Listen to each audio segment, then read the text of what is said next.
je vous ai dit hier que Washington augmente la pression sur le Rwanda. Mais comme je savais qu'ils étaient en train de causer, on m'avait déjà fuité. Moi, je l'ai dit avant qu'on signe. Dans l'émission, na Betty, na lobby, na Paola, White, na Rwanda, comme Congo, Kuto, comme Congo depuis lobby. Donc, mais je ne pouvais pas dire qu'ils vont signer aujourd'hui. Parce que la personne, le diplomate américain, m'a dit que non, tout est fait prêt, Kalonji, anytime, they will sign. J'ai seulement dit qu'une pression augmente. Et ce que j'ai causé avec le diplomate, il m'a expliqué clairement que ça, ce n'est qu'une étape de beaucoup d'autres étapes. Mais c'est une pression que Washington met sur Kagame. Voilà, il me donne les éléments. Alors moi, quand je viens, peut-être je ne vous dis pas tous les détails. Je viens seulement, je dis, Washington augmente la pression sur le Rwanda. Mais je ne peux pas dire qu'ils vont signer aujourd'hui ou demain. Je laisse la porte ouverte. Mais ce qui est surprenant, les mêmes hier, là, après mon émission, 3 heures après, ils ont signé. Maintenant, je vais expliquer, je vais parler de cela. Vous avez compris que Wemby parle d'un dialogue. Dialogue est athée. Le M23, son raisonnement était toujours que Namanduki, qui sait que dire à comprendre le thème de dialogue. To meki dialogue, to échoué. Alors, to que Namanduki, to l'ongolais Namanduki, azanganyon soto, et puis to zongela Congo, to zongela Congo, et puis on va les imposer. On remettra les Rwandais dans l'armée congolaise. On doit contrôler l'armée congolaise parce que c'est lui qui contrôle les armes et l'armée. C'est celui qui est le champion dans l'Afrique centrale. C'est ça la philosophie du Rwanda que vous, peut-être, vous ne comprenez pas. Oya contrôler Minduki, c'est celui qui est le champion. Alors pour contrôler Minduki, il faut contrôler l'armée. Faisons ça, ou nous prenons tout, Tshisekedi tombe, on contrôle le tout, ou si nous négocions, nous aurons déjà la force, on a déjà les Katanga, on a Kisangani, on a les 2 grands Kivu, il est faible, nous l'imposons et nous faisons une transition et puis on les chasse après la transition, nous prenons tout, nous retournons au pouvoir. C'est ça l'idée. Voilà comment beaucoup de Congolais de la très mauvaise qualité, surtout bakota rébellion. Pensant que rébellion wana, ezaki ndenge moko na rébellion ya Kabila, les papas, Mouzé. Dans peu de temps, tokoma kisasa. Et vous avez c'était ça l'idée. Tant que bakoti na rébellion, à un moment donné, va comprendre que toko avancer. Pour tout avancer, il faut que l'armée rwandaise vienne à notre secours. L'armée rwandaise est à secours na bango et côté la bango. Tant que l'armée rwandaise est côté la bango, ne va avancer na Bukavu. Mais c'était aussi une erreur stratégique il y a pas ya Rwanda. Parce que tant que côté Minduki na mituka na armée visiblement bango. Baye, le monde occidental ne pouvait plus se taire, ou le monde oriental. C'est-à-dire que nous avons vu Batobakoti. Or, nous ne voulons pas ça. Ndenge Batobakoti basali bitumba na Congo, il faut que ça s'arrête. Il faut que ça s'arrête. C'était une erreur de sa part d'être entré visiblement. Il fallait être kosa kandenga bando kosa nakala. Mais tout royo, na ebiteni ne kangakiye, il n'a pas pu mentir, il a fait ces bêtises-là. Nous continuons à réfléchir. Maintenant, beaucoup de Congolais qui aiment les dialogues. Oh, balinga ba dialogue, balinga go betra masolo, et puis après un temps, assalez-moi parti pour Tina Lukuta, 2 personnes à Kati, 5 personnes, et puis, allez, dans l'opposition, et puis poste, allez, Tokaboli. Ils n'aiment jamais le Congo. Leur intelligence, c'est manger, manger, vivre, et puis mourir comme les animaux. La vie continue, la vie continue. J'ai vécu ma vie. Pas l'intelligence d'aider le peuple. Et je peux vous dire qu'il y a un grand désespoir dans le camp de l'ennemi aujourd'hui. Voilà pourquoi vous pouvez voir les petits tweets de Wemby là. C'est juste donner un peu l'espoir. Et ça pour appeler moi espoir et pas batouana. Et puis peut-être comprendre tes pas Tshisekedi. Mais n'est pas bongo. Alors si ceci est le cas, Tshisekedi, c'est encore un dialogue. Il n'y a pas de dialogue. Je vous mettrai encore la vidéo de Tshisekedi en Belgique pour rappeler, pour ceux qui ne veulent pas toujours retenir quelque chose facilement. Il y a un désespoir. Ndenge M23 est affaibli, Bozana IDT. Ils sont tous dépassés. à l'extrême. Tous ces gens que vous voyez, c'est de l'histoire. Tous ces gens que vous voyez, ici et Sili. Donc, les Wemba, les Matata Pogno, tous étaient des traîtres. Tous, je dis bien, des traîtres à l'extrême. C'était l'opportunisme, Kozombongo, Kolia. Il n'y a rien. Toutes ces personnes, on m'a dit que Bazara Bamatanga, toutes ces personnes, les Moïse Nyarugabou, tout le monde que vous voyez là, c'est fini pour eux. Allez-y là-bas, dans les montagnes de Fizi, il y a eu foudre à Kosakanate. Ils ont perdu des armes et des armes. L'armée est en train de mettre pression à l'extrême. Donc, nous sommes à la fin d'une aventure. Je dis bien, nous sommes à la fin d'une aventure. Voilà. Après, je mettrai ce que je viens de vous montrer, mais je vais revenir là-dessus. Et Nenengezali, vous avez vu ce qu'il dit au Brésil, non? Oh, il y a des relations de défense. Allez-y sur le site de la présidence. On vous dit que les relations sud-sud que le Congo va faire avec le Brésil, c'est-à-dire que ce sera les armées, la défense, la sécurité, le commerce, l'économie. Côté Kunabo Banga Souté, mais je n'ai pas le temps pour entrer en détail, mais ils ont dit à Bongo. Je sais que vous avez dit bien avant. Donc, foudroiement, voilà, merci Paul Boavida. Donc, ils sont tellement dépassés qu'ils ne savent pas quoi faire. Maintenant, il y a dans un groupe encore, je vois ceci, ce que je voulais vous montrer, c'est ceci que je viens. Lisons un peu. On dit quoi? Breaking, c'est comme ça qu'on s'éjoue des Congolais. Maintenant, on met les visages de l'émir de Qatar ou bien le roi du Qatar. On dit, par obligation déterminée, et ça c'est Boulos qui dit ça. Selon Boulos, par obligation déterminée, l'émir Tamim bin Hamad va inviter. Tu vois, non? Donc, l'émir va inviter cette semaine en urgence au Qatar le cardinal Ambongo, Joseph Kabila, Moïse Katumbi et Corneille Nangaa pour finaliser les processus de Doha. Objectif, parvenir à un accord de paix global et inclusif. Voilà, donc. Maintenant, ce que moi j'ai fait, c'est comme ça, il faut toujours réfléchir. Nous réfléchissons avec vous ensemble. Je dis, ok, d'accord. Si cela est vrai, alors... rapidement, je me dis, est-ce que je peux aller dans l'étude des Boulos? C'est comme ça que vous faites tout.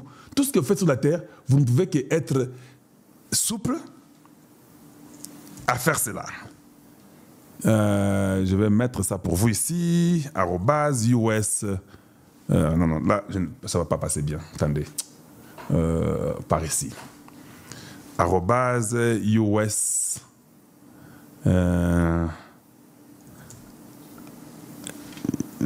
Mettons d'abord comme ça, je vais voir.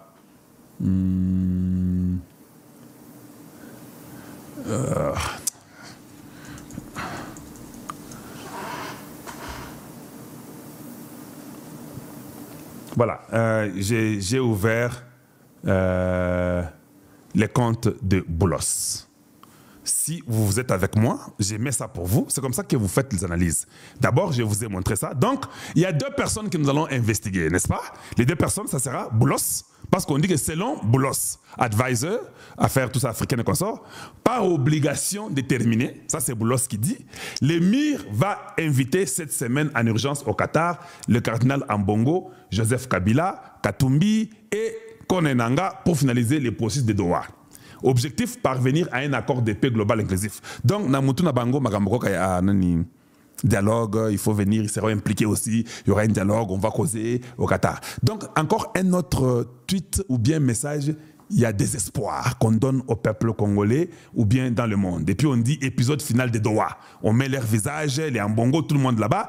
Ça, vous ne pouvez pas manger ça. Parce que il faut leur permettre Balamba Balia. Maintenant, qu'est-ce que moi j'ai fait? En tant que Congolais de la bonne qualité, que j'aime parler au peuple congolais, je vous montre comment j'ai réfléchi. Je dis, bon, je pars d'abord sur le tweet des Boulos. Je regarde, il y a 18 heures, Boulos a parlé de ce que je viens de vous dire, de l'accord là qu'on a signé hier à 19 heures. Et quand je regarde partout, je vois, il y a 19 heures, Boulos parle toujours du Rwanda, Congo, Togo, tout ça, médiateur, tout ce que je vais vous lire ça. C'est pas compliqué, j'ai pas le temps. Tout ça pour l'agrément qui est venu. Et l'agrément en question est là, c'est ce que j'ai ouvert pour vous.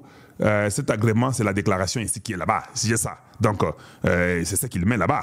Maintenant, je regarde. Directement, nous sommes le 6 novembre.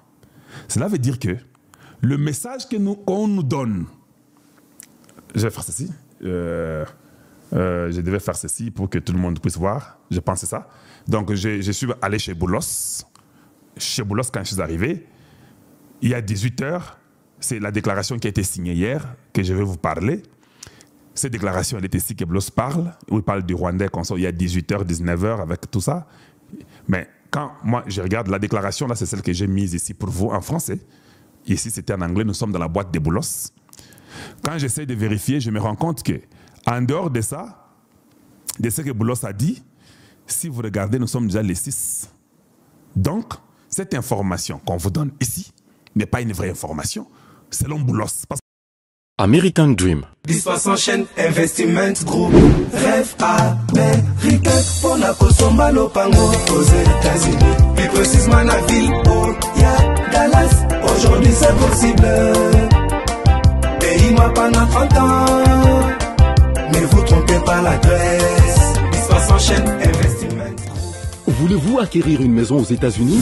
L'agence immobilière Dispensation Investment Group d'Elite Global, basée à Dallas, vous en donne l'opportunité. Il vous suffit de verser un acompte pour acquérir une propriété que vous payerez progressivement pendant 30 ans. Oui, vous avez bien entendu, pendant 30 ans. Contactez-nous au +1 737 420 80 84, au +1 469 720 60 93 ou au +1 737 548 51. Dispensation Investment Group, investissez dans votre avenir avec l'immobilier aux États-Unis dès aujourd'hui. Oh ma papa, ton maman Lopango. Rêve américain. Venez nous contacter. Rêve américain. Tapez sur Google. Disposant chaîne Investment Group. Na moke na komi baye. Lopango elenge. Ozala bayere elengi tout. Héritage à banne. Rêve américain. Kosomba Lopango aux États-Unis, plus précisément la ville où il y a Dallas. Aujourd'hui c'est possible.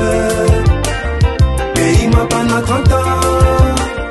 Ne vous trompez pas l'adresse. Disposant chaîne Investment. Lotaka Music Band International. Merci na balandi nyonso oyo bazopesa confiance na Papa Ngunza oyo nyonso baza na kati ya kondima na pe na kati ya mboka. Merci na balandi nyonso, merci na mfumuki mbangu, merci na ba autorité nyonso o bazozwa ta ya kobenga Papa Ngunza en distance ya kopesa eyano na bandeko mususu baza na ba problème. Merci toza ya kosepela mingi, merci bankulu, merci ba descendant, merci ba ancêtre. Premier sujet na banda sine ya pe o ekoti na kati ya mboka oyo Papa Simoki Mbangu alobaki. Mboka lelo ya Congo tokomona difficulté ne bandelime suka nango atana baleki atana bana atana bakoko atana bayaya bakoya komona kati ya esengo yango yo ngonga nango ekoki lelo na banza boyoki mingi oyo eleki na kati ya mboka oyo makila kati etangi na est du pays oyo bato musu baza ba victime ti lelo baza ya kokufa baza ya kobukana eza na makolo esali malamu te na banza mboka oyo eza ya biso moko toza ba patriote lelo bomengo na biso ekomi na maboko ya bato mais chaque chose en son temps lelo ya kozwa pe na kati ya mboka dans quelques jours dans quelques semaines boyebi malamu Papa Ngunza alobaka tenga naza ntumwa oyo nabimisaka eza oyo ba ancêtre balobi oyo bakoko balobi oyo bamvuluzi balobi merci na connaissance na capacité oyo pesinga tata wa beto Simoki Mbangu mvuluzi munanzila ya Kongo. Merci toza na esengo makasi lelo tomoni mboka nyonso ezalaki na bitumba suka ya bitumba pe ezalaka mais loko oyo esali biso pasi oyo bancetre basepeli nango te batu oyo bazoya kosala ba détournement oyo bazoyiba ba fond. Oh, le peuple congolais a la kati toujours na difficulté. Mais le ba koko ba récompense biso. Ba moni nini oyo sali pasi nini oyo makila oyo tangi Lelo sine ya pe yangwana à bientôt dans quelques jours. Merci. Toza na mingi ya kolobate lelo zaka journée ya koyoka ndeko nyonso kati azana kati ya ba problème. Numéro nyonso mibale ya Papa Ngunza eza disponible. Plus 243 98 17 17 013. Plus 243 89 44 54 885. Nyonso mibale eza na WhatsApp. Ero bengi na moko na yambite osali message na o mususu bio bengi. Ngai moko Papa Ngunza aza disponible yako yamba mamero. Lelo bozala mayele mingi na kobenga mutu. Papa Ngunza ya de bato mususu bazo pirater, soit disant Papa Ngunza aza Papa Ngunza te. Lelo toza bato yebele ya mpeve ya longo munanzila ya tata Simo Kimbangu. Tozala na récompense, tozala na connaissance ya kosalisa ndeko. Lelo mundele na mundele basalisa na. Pourquoi pas biso poso moyindo na poso moyindo tozala kati na yokani na iloko moko pour rendre pe service tozala na bomoi pe tozala na stabilité oyo mutu nyonso alingaka. Merci. Abanda tokozonga koloba par rapport na iloko oyo esali scandale na monde entier partout mutu nyonso oyo azalaki na problème ya faiblessité, éjaculation précoce, kimobali na ye koma mokie, mai na ye kimobali koma kobima na pasi, peni na ye koma kozonga na se ndeti ya mwana mokie eza maladi.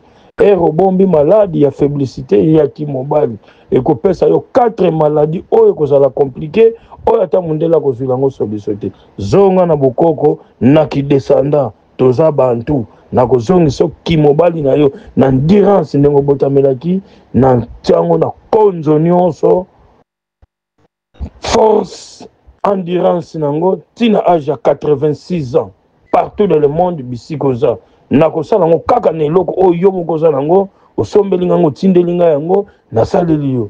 Lelo bozala attentif ya komela biloko ya ba pomade batibi ya kopakola ba comprimé suka nango zo sala filtration et kokomela bino problème ya ba rein na prostate basaliso na kinkaka na kinkulu omona kimobali na yo ezonga na capacité ya kimutu na esengo nyonso. Lelo bandeko mususu mibali bakabola ba chambre na mama komona lamuki malamu et vie ya matière wana azozwa yango bien te omona toujours une compréhension na kati ya ndako yango moni ezosala passe et ozami problème ya faiblessité dimension nyonso olingi na tela yo kimobali par rapport ya âge yoza sans problème.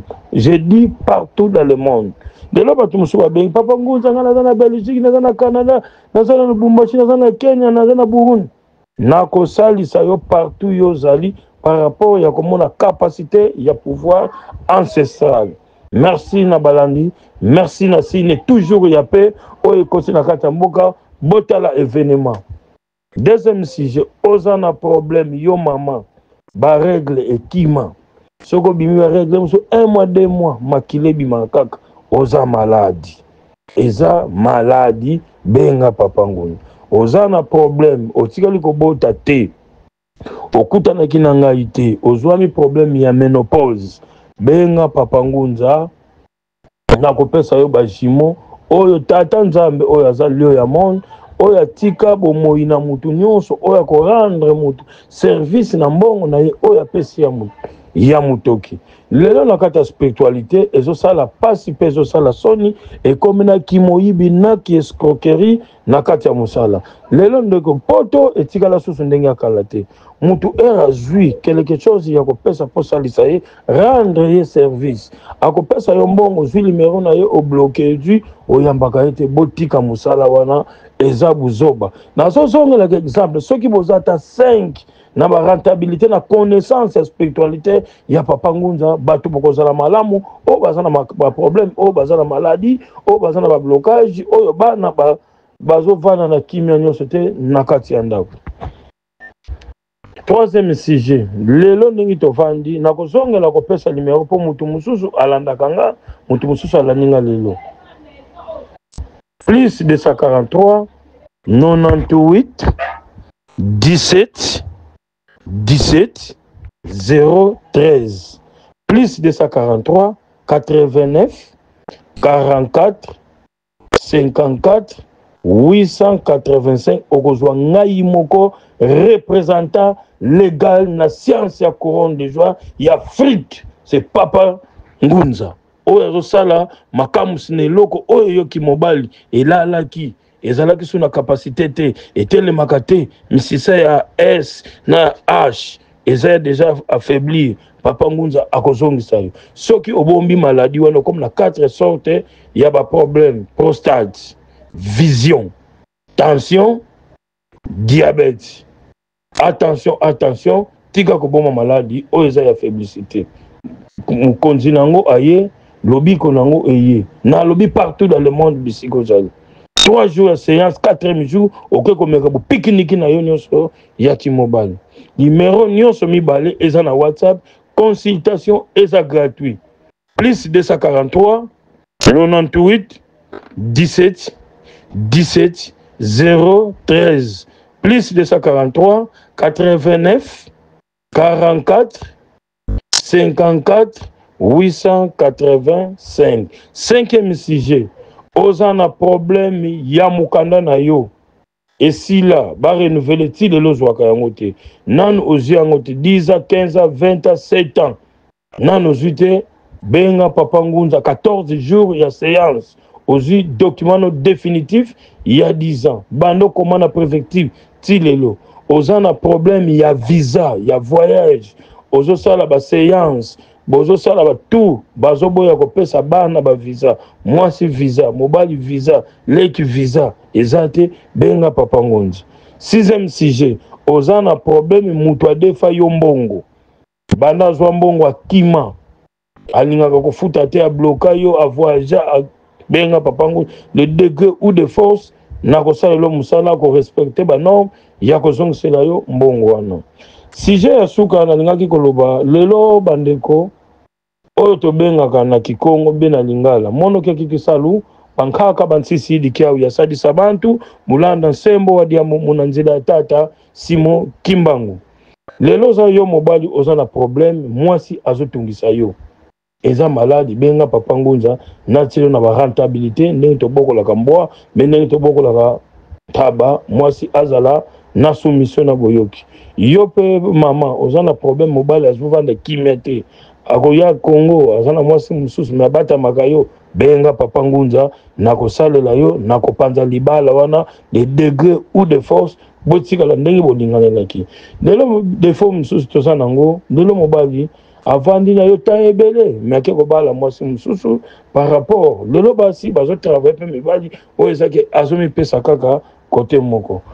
Sujet ya suka ozana problème ya fonction grade na yo promotion olingi o maintenir poste na yo olingi ozwa mutation te olingi mutation na place oyo moni osepeli nango benga Papa Ngunza na kosala lo musala sans condition sans problème par rapport ya capacité kio kibatu sisi dingangu kwa tata Simo Kimbangu.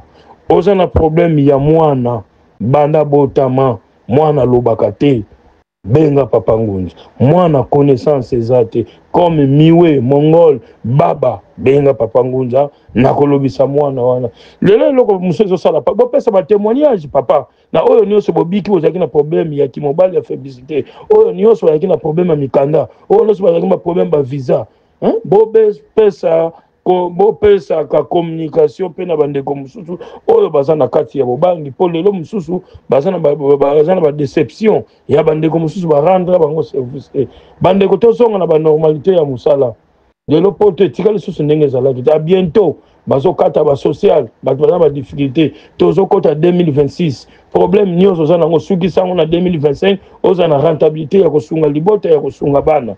Merci na balandi nyonso de les journée et reçu message benga Papa Ngunza consultation eza nango gratuit plus 243 98 17 17 013 plus 243 89 44 54 885. Ozana problème lupango na bino bozoteka ezoteka mate ozana problème lupango bowela kanguna mutu soit déjà locataire mais comment lupango aye aboyi ko bima bozo funa na bapart. Bonjour.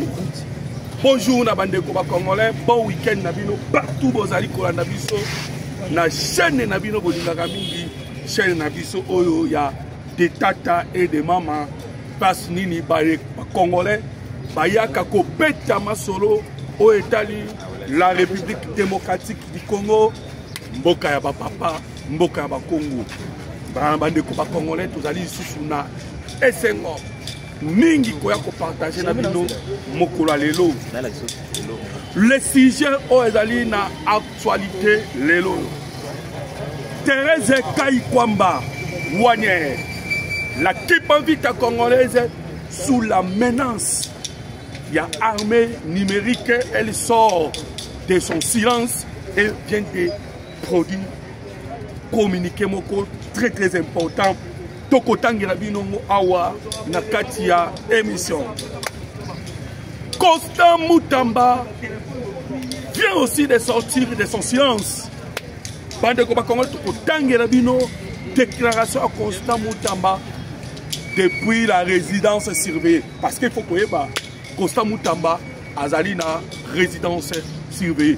Bande ko nyonso bozali komona la déclaration surtout ya bandeko oyo basimbaki la République démocratique du Congo wana kobeta masolo ya mama Thérèse Kayikwamba oto pesa kombo ya Kipavita congolaise na Constant Mutamba nyonso wana ezali pourquoi parce que awa to koloba trouble na kaya ba ennemi voilà pourquoi ba na mulunge ba na attaque mais ils ont reçu la réponse to kobeta masolo ya réponse oyo awa na kati ya émission. Bonne nouvelle, bandeko ba congolais.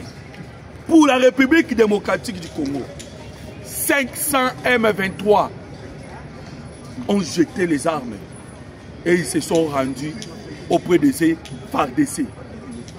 Et tous les 500 sont maintenant à Kisangani. Tokobeta Masolo, on va vous dire pourquoi les 500 M23 bandeko. Batiki Minduki, awana kobeta no lisolo bandeko ba congolais, lobby zala tellement l'équipe à lobby, bofungwe la biso banque. Tu sais que de la stratégie, tu sais que de la stratégie. Je vous l'ai dit bandeko ba congolais. Ils sont allés même donner la parole na moko ya ba maman congolaise. Ba lela par rapport il y a crise au ezali koleka en ce moment na Goma.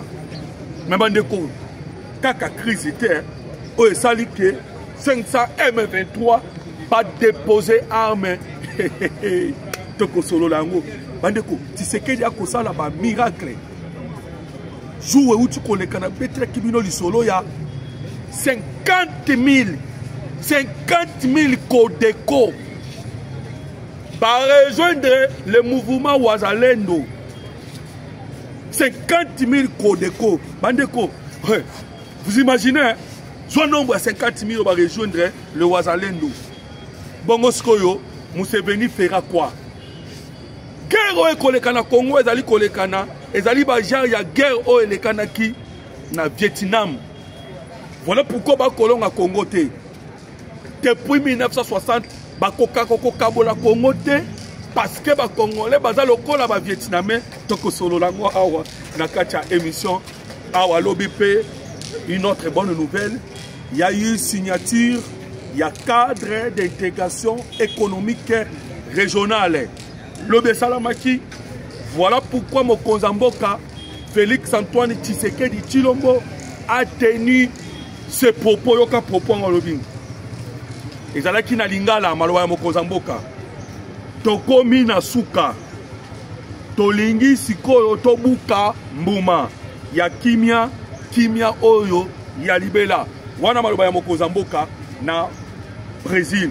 Bandeko Tshisekedi, président de la République, a communiqué 3 fois na kati ya émission awa na koyebiso maloba oyo Mokonzamboka alobaki na Égypte na kati ya émission na koyebiso maloba oyo Mokonzamboka alobaki na Qatar na kati ya émission. Je te dirai aussi la déclaration à Mokonzamboka na Brésil. Mokonzamboka a le but trop soit kimia. Alors, pas kimia lokola ba kimia nyonso. Toko solo la nyonso tuana na kati ya émission. Mais bandeko, toko continuer kaka ko réfléchir ensemble. Oyebi tango balobaka keba pour parler lobi na yokaki réaction na bino. Tango balobaka ke pour parler souvent balobaka na ba kozamboka bocha mai na vigno. Pourquoi balobaka bocha mai na vigno? C'est parce que bandeko ba congolais boko cédé. Awa ba kosenga na RDC que le M23 ba comme parti politique baya na Kinshasa. Donc batika minduki ndenge boyebaka MLC ezalaka kobunana minduki parce que awa tokoloba guerre ese komi na suka balembi nde kolemba déjà na uti koyebisa bino na acha émission na annonce na ngai que 500 M23 batiki minduki sikoyo na ba discussion elekana parce que Donald Trump na kanda abendaki ma discussion ezaki na Doha ba yena yango na Washington na moment oyo. Maintenant la question est celle-ci. Est-ce que Bondimi, êtes-vous d'accord que M23 comme un parti politique? Êtes-vous d'accord que Bananga, Babisimwa, Makenga, Bapesa Bango ba amnistie, c'est-à-dire poursuite judiciaire et les caractères sous-soutés, telle que la peine de mort aux acquis prononcés pour Nabango? C'est ainsi que na uti koye bisao que na tebi à émission te batu ba komi menacé. Il s'agit de Thérèse Kaikwamba ainsi que Constant Mutamba. Pourquoi batona mi balé ba menacé? C'est parce que les deux personnalités au Nauti Kotanga Kombo, ils ont fait du mal na vision Mokozamboka, mais ils ont fait du mal na armée numérique rwandaise, ils ont fait du mal na Rwanda. Nde omoni na réseaux sociaux bazali menacé. Menacé bande ko Congolais. Watu ko bandana ko beta masolo ya mama Thérèse Kaikwamba. Thérèse Kaikwamba, c'est une femme. Mais nous avons constaté quoi? Dans les réseaux sociaux, je pense que bon, on a qui ma photo, peu ma vidéo. Place ni maman Thérèse Kaikwamba, elle a qui tenir parce qu'elle est diplomate.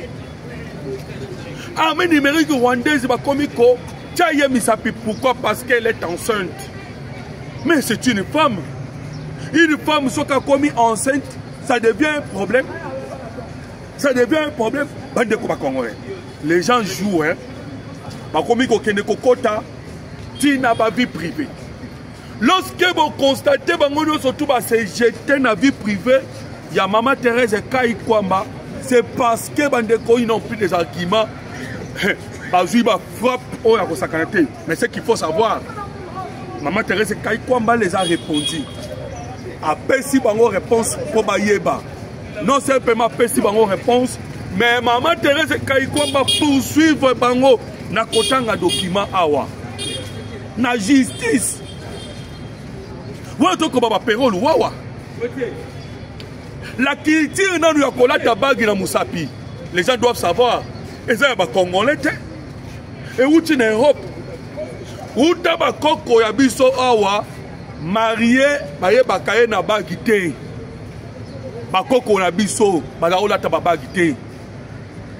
Oh parce que tu es marié, il faut en bague. C'est faux. Qui vous dit que maman Thérèse Kaikwamba n'est pas mariée? Na ko yuko pesa exemple ya bandeko ya église ya pasteur Mukuna oto benga aseka là-bas ceux qui bobalani balataka bagite. Et cela veut dire que la personne n'est pas mariée. Et ceux qui sont mariés, vous ne voulez pas à concevoir. Et vous savez quel âge maman Thérèse Kaikwamba nango? Vous savez quel est le miracle commis pour que Thérèse Kaikwamba aujourd'hui a recevoir bandeko ezali un combat. Mais je crois que moi, je suis une bénédiction. Oui, nous vous le disons. Contexte, moi, il y a les Zemi. Et les Zemi en question ont créé attaque. Il y a réseau numérique rwandaise. Pas quoi attaquer Maman Thérèse Kwaikwamba, ça prouve réellement que moi, je suis Lipamboli. Et la maman lobby qui a combattre tout le monde. Bandeko. On a constaté cela. Même la Constant Moutamba que je viens de parler. Constant Moutamba, tu as solo. Moutambonde. Abimisa dosa Constant Moutamba. Nasima wana osoyoka déjà kangi mutu mususu. Possible yoka poursuite judiciaire contre n'importe nani, ata ministre moko, ata magie, ata toloba, mutu azoko occupé, na établissement public ou bien entreprise publique, ton ministre. Donc ministre o asala ki infraction ezalika Moutamba. Mutu mususu te. Contre bana mboka o ba ko travailler ya malonga.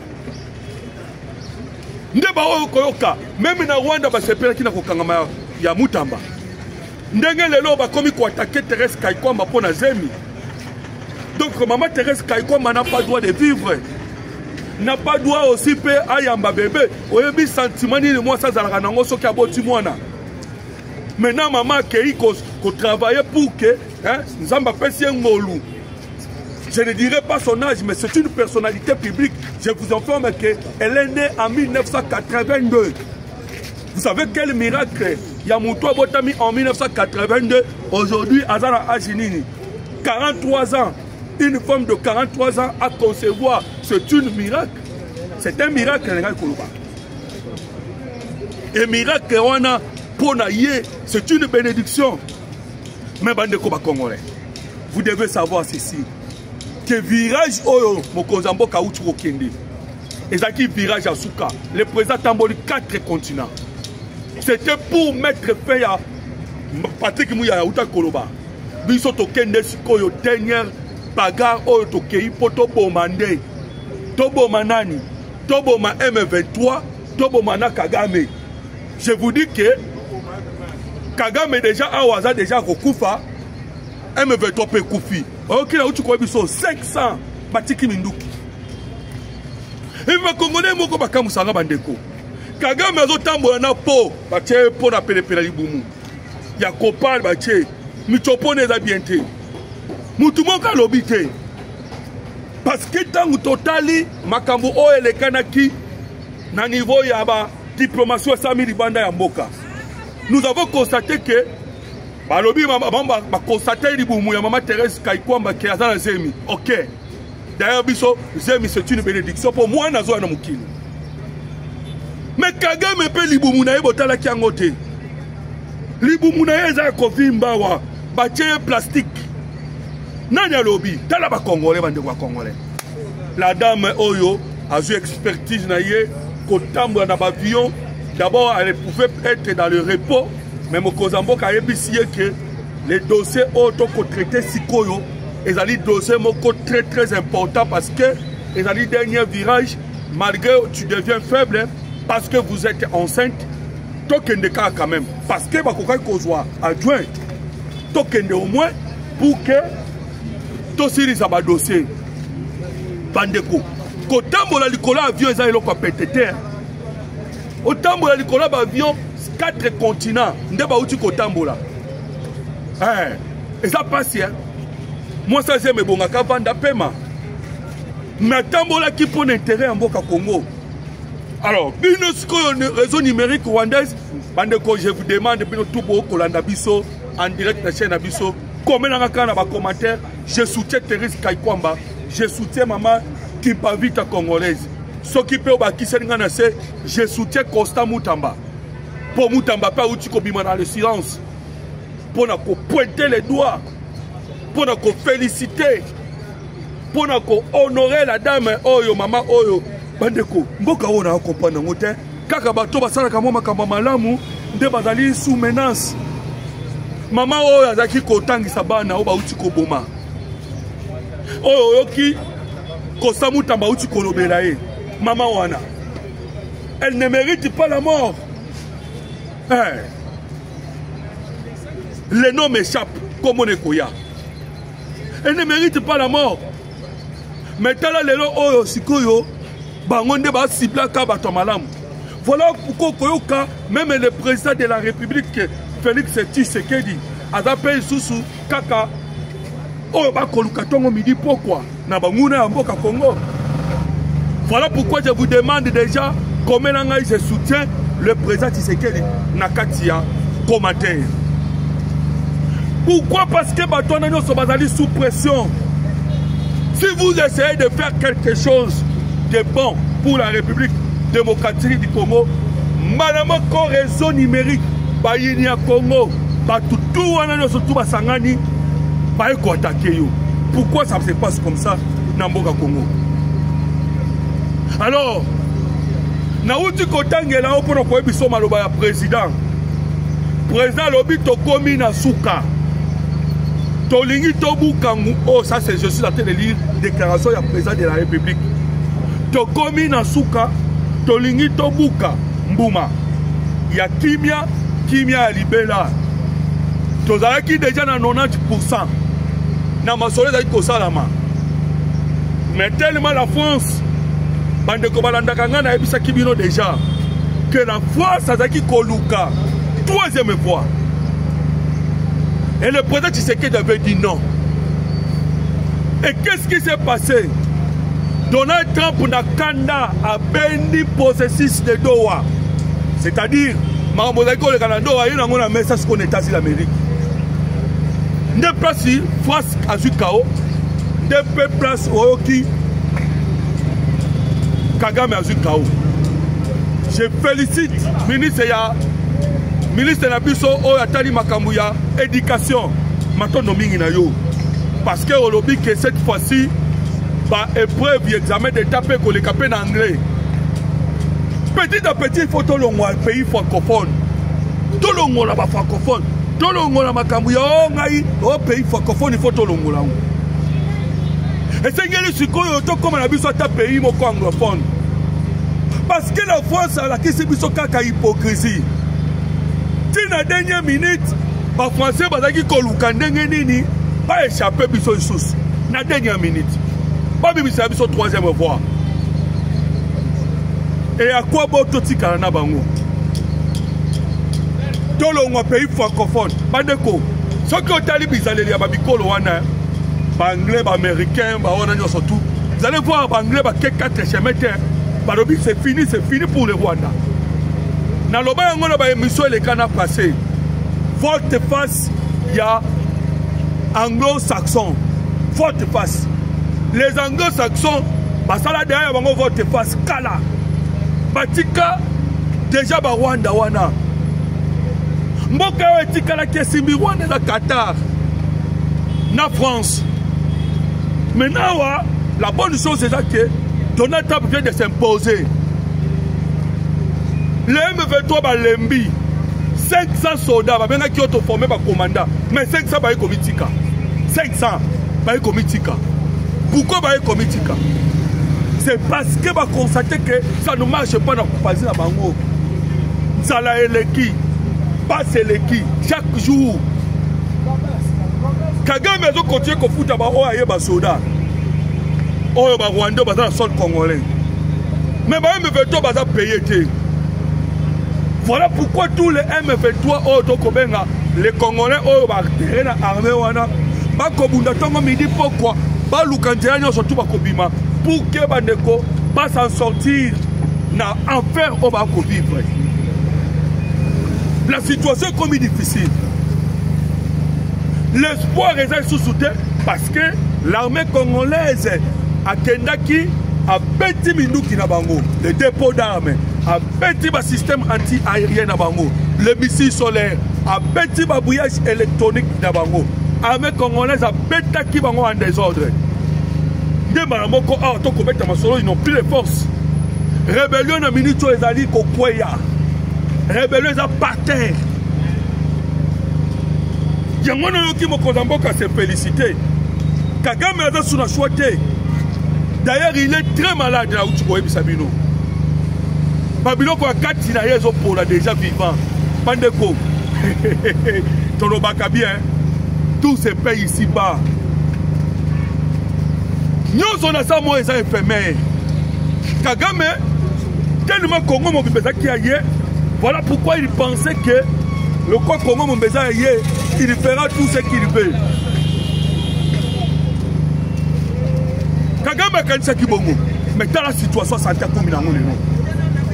Donc santé naie c'est à perdre de santé. A comme il compte na babilo konanzoto. Il a tellement tué des Congolais. Il y a moins de sali que les loyaux, même santé naie moins à malongé zaki. Alors, tout suite on comprend que des traîtres et des infiltrés ainsi que Benemi Mboka Basangani ensemble contre la République démocratique du Congo, Nabana Congo Oyobako Sala Musala, Ndenge Sengeli, Yoka Sikoyo, Maloba Mama Thérèse Kaikwamba. Ces derniers jours, plusieurs publications et vidéos différentes, Bandekoza tellement mouquées, mais je vais essayer un peu de faire forcer Natanga. Plusieurs vidéos diffusées sur les réseaux sociaux ont relayé des propos mensongers et diffamatoires à mon encontre. Portant atteinte à ma dignité et à celle de ma famille. Ces attaques ont tenté de suyer ce qui aurait dû rester un moment d'intimité, de joie pour ma famille. Elle a aussi, ces attaques, elle a aussi cherché à me décrédibiliser et à affaiblir ma voix dans l'exercice de mes fonctions. Objectif. L'objectif est zémité. L'objectif est de diminuer voix naïe. Pourquoi? Parce que Tobenga qui pas vite à Congolais, c'est pas maté. Parce que mon gongo naïe est là qui m'a casse. Et bouger l'armée numérique rwandaise. À travers Bandeko, elle est la seule dame qui a côté ici conseil de sécurité. En janvier, on a 3 fois successives parmi les bako kamwa. Allez, le loyo a commis ce qu'on a. Mais dis-moi, elle a fait la déclaration pour dire ceci. A lancé Maramoko Togobeta Masolo face à cette banalisation du mensonge. J'assume pleinement ma responsabilité de protéger mon enfant et de préserver ma famille des poursuites et de poursuivre avec sérénité et concentration l'exercice de mes fonctions. Alors, Bandeko, aye kolobana souka que tout cela, oyoba memi ba acte ba propos mensongers, ils répondront devant la justice. Pour le moment, on va répondre à la justice. Ces procédures viseront dans un premier temps M. Perro Louara, Emmanuel Bazouzi, ainsi que le site du Congo intelligence.com. Tous ces gens-là vont répondre devant la justice. Pourquoi? Parce que même le respect, il y a vie privée, il faut respecter. Ils ne savent pas. Bandeko, la vie à Moutuna Samoya, Koya Kotia Maloba Bicha Chamba Mouté. Moutuna sont comme on a Samoya Oyo. A des problèmes personnels, individuels. Encore mon Moutuna là, Atamola localisate. Ne pense pas qu'il y a Bota Mabongo. À raconter qui peut être accident. Et tu vas te manquer, ça que Oyeba. Lorsqu'il ouvrira la bouche pour te dire, te parler, c'est alors que tu comprendras qu'ils n'avaient pas les droits. Dans le Congolais qui tient la Semakas. Et pourtant, il y a une personne où les lois ont occasionné, au niveau est de la République démocratique du Congo. C'est Paul Kagame, la personne qui est à l'auteur. Il y a 500 000 mamans à Bissoba Viola. Vous imaginez 500 000 mamans à Bissoba Viola, c'est à cause de Paul Kagame. Pourquoi? Ton ima qui confond la frontière, Bango Bayaba Kota. Et le monsieur en question, qui va attaquer, voire même la vie privée à Kagame. Moi, je n'aime pas attaquer ma vie privée. Hein. Mais Kagame mérite même que toi attaquer ma vie privée. Parce qu'il est à la cause, il y a viol. Il y a violé maman Nayo. Violer maman, pour permettre de sous-souter. Tu peux, c'est que ça peut faire en toi. Mais c'est Kagame qui mérite. Attaque. Ce n'est pas Thérèse Kaïkwamba. Mais vous verrez les Congolais attaquer Thérèse Kaïkwamba. Mais Batiki, Paul Kagame. Les Congolais vont attaquer Thérèse Kaïkwamba parce que Azuizemi, mais Batiki, Paul Kagame peut Azui, le long de Zotamouana Bokal. Vous imaginez les Congolais. Les niveaux Oyo, les Congolais vont commis l'ango. Aujourd'hui, vraiment, nous avons na Kanda. Pourquoi? Parce que cette dame, elle peut commettre des erreurs. Maman Thérèse Kaïkwamba, surtout. Mais elle ne mérite pas d'attaque dans la République démocratique du Congo parce qu'elle a apporté la voix au Tobeng à des sans-voix. Elle a apporté mouvement, il y a pas opprimé. Bandeko. Il suffit simplement au moins dans ma vidéo. Au moins dans l'action, Paul Kagame na ba milice na touti. Rwandais oyo ba ya awa mi benga na kombo ya M23. Basali na Est ya République démocratique du Congo. À l'ingiste ya ko kataka bandeko, il y a des thèmes que je ne peux même pas parler ici. Mais des témoignages ezali. Ko violer moi, ko violer maman na miso mwana na ye. Ça s'est fait à l'Est de la République démocratique du Congo. Mais les Congolais vont faire des côté. Les Congolais vont trouver normal. Et des Congolais, quand ils font des réseaux sociaux, je suis très en colère. Dans les réseaux sociaux, les Congolais vont attaquer Maman Thérèse Kaïkwamba. Mais ils n'attaquent pas Paul Kagame. Ils n'attaquent pas les M23. Hein? Bandeko. Tolongwa, on a un niveau tout ça. Tolongwa. Parce que ce qui est total, SRDC, je ne pense pas que les Congolais ne comportement. Alors, pour comprendre l'émotion de Kanda Lelo par rapport aux réseaux sociaux. Parce que nous avons vu quand même Costa Moutamba Pekama Kiwana. Lelo Costa Moutamba Alaki Aïe, dans le réseau Rwandais, et les mêmes Costa Moutamba condamnés par des Congolais. Tout ça en quelque sorte tout comme on a que baye ba kobunda kapo na mboka Congo o ba kosala ka musala ya normal musala ya logique ce sont ceux-là o ba ko attaquer bango ba finira na prison ba pinga ka bango ba do ba na bango mais ba o ba ko yiba ba o ba kosala mabe ils sont là tranquilles c'est pas normal bande ko ba congolais aimer l'émission partager les liens donc la RDC tout signé le cadre d'intégration économique avec le Rwanda, mais ils allaient sous condition. La condition est anine. Il faut que le militaire rwandais babi dans le sol congolais. Alors,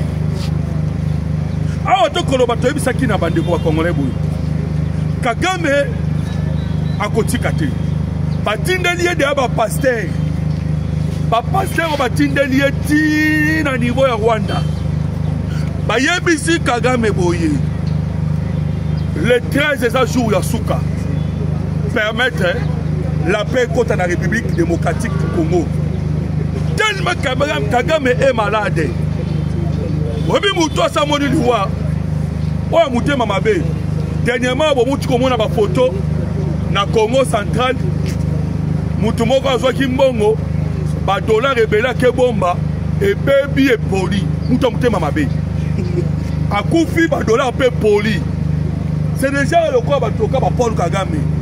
Ayebi déjà kufa na ye. Parce que santé n'est pas malamu te. Mais alinga kufa kana bato ebele. C'est ce que nous constatons. On a donné temps pour comprendre que les alines mili m'appellent les démons. Alors ces démons-là, il faut que l'on ait une prière. Voilà pourquoi batina qui délégation va pasteur. Délégation na ba pasteur et yaki pour que va prier. Balongola ba démon o ezali na kati ya Paul Kagame. Ba prier pour na Kagame jusqu'à ce que Aotokobeta Masolo Bandeko, nous croyons na komo ya Yesu Christo, ba démon le moins pas Kagame, ba démon le moins de Otobenga la démon de la guerre, awa minute et kweyi pour que ce koyo République démocratique du Congo et paix.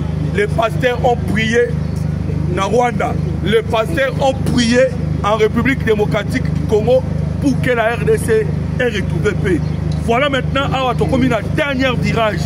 Tous ensemble ensemble nous les 13 Kagame na président Tshisekedi bakutana na États-Unis d'Amérique va signer des accords. Nous prions cela et nous croyons que Ekoko Kisama. Alors mes Congolais, Kagame lokola linga pété, je viens de vous le dire. Mamo rappelé Simboto na territoire de Minembwe. Bolimbisi na localité à Minembwe et la territoire té. À quel copéli sa moto kuna? Et vous savez pourquoi péli si moto? C'est parce que bandeko vision au Paul Kagame azalaka nango. Tangu boyoka kanyom tangu nyoso Kagame alobaka kenga nazwaka kaka 1%. Ya ba minéraux ya mboka Congo.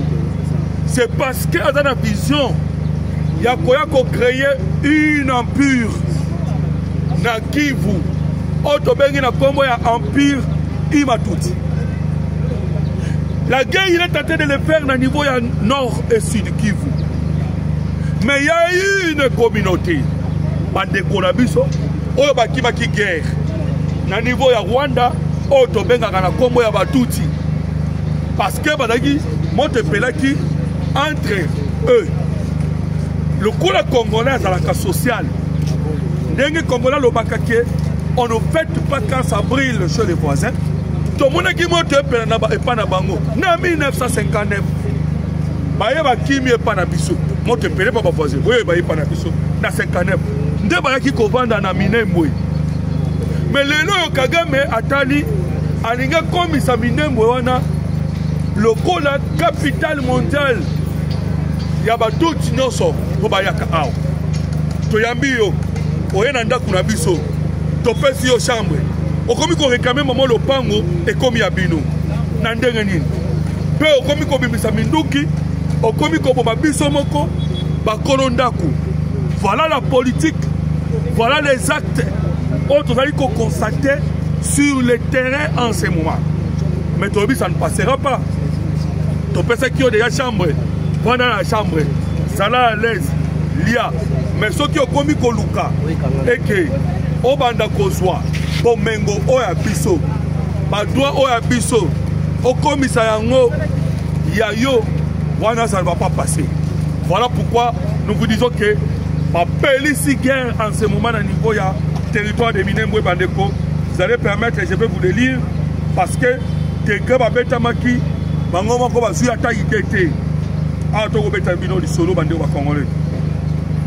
Intense combat, c'est en anglais, bon c'est là pour permettre quand même en français, parce que on va intense fighting, voilà, comme en anglais, en français c'est cool. Intense combat ont été signalés entre le FARDC et leurs alliés contre le AFC M23 Turanarero. Ce qui AFC M23 Turanarero, là directement, et c'est qu'il faut comprendre qu'il s'agit de l'armée rwandaise. Oyoba Yesikoyo, Bitumba na Minembwe. Alors, ni ne kanaki dans les hautes terres de Fizi. Selon des sources locales, les villages de Ngenzi, de Touetoué, Mutunda, Rusankuku, Bilaloli, Bili, Mikenge sont désormais secoués par les combats par le AFC M23. Wato kozali koloba wapi na niveau ya Minembwe. Place vous constatez que Banguna ya mboka Congo bayeko attaquer no FARDC wazalendo. Awa sikoyo yoki bakobunisa biso. Bomoni mais c'est otobenga na komba Moïse Nyangabu. Avandi ni il est content. Abimisa no ba article belé bimisakate. Ane sengono ndenga moni bitumba eko bundama. Maintenant, dans le moment où biso tokoya peut attaquer, et quoi va problème. Vous savez pourquoi tout ça? C'est parce que les M23 sont bloqués. L'AFC M23. Tellement qu'ils sont bloqués par des négociations, ils allaient avantage à Kagame. C'est ainsi que Kagame a accueilli la Moussabi Tumbasko na Minemwe. Parce que Banyamulenge Bazali, Banyamulenge Kumani Aobenga Banyamulenge. Parce que Oyo Baya Govana na montagne ya Mulenge Bazali. Aye kopeli Sabitumba wana nyoso wana ezali na objectif. Tosi to ebisi bino ya kocha Empire Imatuti, mais Empire Imatuti na Congo, ça ne passera pas, ça ne passera pas. Voilà na ko saluer l'armée burundaise. Oyo ezali conduite par le général Neva, parce que elongo na ba congolais na biso na ba wazalendo tozali ko étouffer tous les mouvements, toutes les actions. Oyo ezali ko compromettre na makambo etali la rétablissement de l'autorité de l'État partout dans son Congolais. Na kokata émission oloté sans que na personne bote na Johnny Luboya. Pourquoi? Parce que Johnny Luboya par action na ezali ko se pesa ba Congolais. On a qui dernièrement awa bato comment il a kolobate pas pesa un commandement, il y a 3e zone militaire. Mais va de combat congolais restez toujours attaché à la chaîne Abisso, chaîne Abisso, chaîne Nabino. Numéro Abisso téléphone les alliés le plus 243 89 40 330 80. Bon continuer qu'on a Abisso à la prochaine émission, que Dieu vous bénisse.